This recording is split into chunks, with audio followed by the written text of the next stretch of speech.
FII DII आखिरकार है क्या? FII DII से मार्केट में इसका क्या इम्पैक्ट पड़ रहा है? आप सभी ने कहीं ना कहीं न्यूज चैनलों में या फिर सोशल मीडिया प्लेटफॉर्म में यूट्यूब पे कहीं ना कहीं सुना होगा कि FII ने 3000 करोड़ की बिकवाली की या DII ने 4000 करोड़ की खरीदारी की।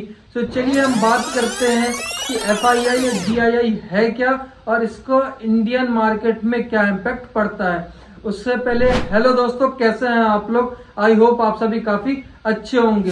तो चलिए दोस्तों, सबसे पहले FII के बारे में बात कर लेते हैं। FII यानी फॉरेन इंस्टीट्यूशनल इन्वेस्टर। आपको नाम से ही पता चल रहा होगा, फॉरेन मतलब विदेश, विदेशी पैसा।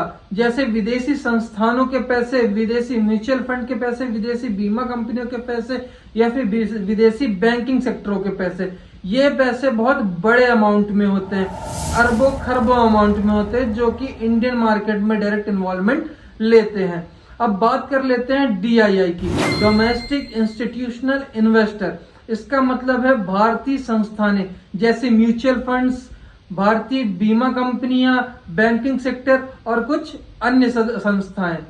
अब मैं आपको एग्जांपल के तौर पर बता देता हूं DII का इंडियन मार्केट में क्या इम्पैक्ट करता है। अगर DII और FII बिकवाली या खरीदारी करती है तो इसका इंडियन मार्केट में क्या इम्पैक्ट पड़ता है। तो चलिए बात कर लेते हैं FII की। मान लीजिए एग्जांपल के तौर पर FII ने 10,000 करोड़ की बिकवाली कर दी। अब जब FII ने 10,000 करोड़ की बिकवाली की, मतलब इंडियन मार्केट 10,000 करोड़ उनने निकाल लिया। जब वो 10,000 करोड़ निकालेंगे तो सप्लाई चेन बढ़ेगी, और जब सप्लाई चेन बढ़ेगी तो निफ्टी और सेंसेक्स डायरेक्ट प्रभावित होंगे उनसे। और मान लीजिए इसी के साथ DII ने 4,000 करोड़ की खरीदारी कर ली। अगर DII ने 4,000 करोड़ की खरीदारी कर ली तो जो 3,000 करोड़ की बिकवाली थी वो फेज हो गया इक्वल। तो उस चीज को DII ने कर लिया कंट्रोल, इसलिए इंडियन मार्केट में अब इतना ज्यादा इम्पैक्ट नहीं पड़ेगा। और जो जितना गिरावट आनी चाहिए थी FII की बिकवाली से, वो गिरावट नहीं आई, क्योंकि DII ने उस चीज को संभाल लिया। अब बात कर लेते हैं इस साल FII और DII का कैसा क्या हाथ रहा इंडियन मार्केट में। FII ने जनवरी 2026 से मई तक बहुत ही हैवी क्वांटिटी में और बहुत ही हैवी अमाउंट में बिकवाली की। उसका एग्जैक्ट अमाउंट मैं आपको नहीं बता पाऊंगा, आप एक बार NSE के साइट पर जाकर चेक कर लीजिएगा। और साथ ही साथ जून और जुलाई में वापस से FII ने थोड़ा सा भरोसा दिखाया है और खरीदारी चालू कर दी है।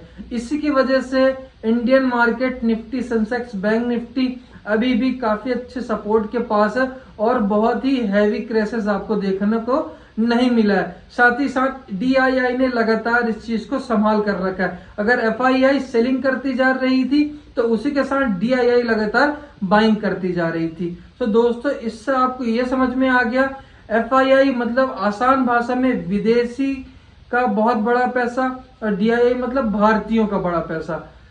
इससे आपको यह समझ में आ गया कि विदेश का पैसा मतलब FII, DII मतलब भारत का पैसा। ये बहुत आसान भाषा में समझा रहा हूं जिससे लोगों को बहुत आसानी से ये चीजें समझ में आ सके। अब इस चीज को आपको समझना होगा कि सिर्फ FII और DII के डेटा से ही मार्केट में हमें कोई ट्रेड एग्जीक्यूट नहीं करना है या फिर कोई भी शेयर एक्यूमुलेट नहीं करना है। उसके साथ साथ उस कंपनी के बारे में प्रॉपर फंडामेंटल टेक्निकल रिसर्च करें, तभी जाकर उस पर भरोसा बैठाकर उस पर ट्रेड एग्जीक्यूट करे या फिर कोई स्टॉक्स एक्यूमुलेट करे। और साथ ही साथ आपको अगर ये वीडियो पसंद आई हो तो आप मुझे कमेंट बॉक्स पर कमेंट कर सकते हैं, और आपको किस विषय पर वीडियो चाहिए आप मुझे ये भी बता सकते हैं। और ऐसे ही लगातार इस चैनल पर आपको वीडियो मिलती रहेंगी। आप सब मुझे लगातार सपोर्ट करते रहिए। चैनल को सब्सक्राइब कीजिए, लाइक कीजिए और शेयर करना ना भूलिएगा। Thank you so much.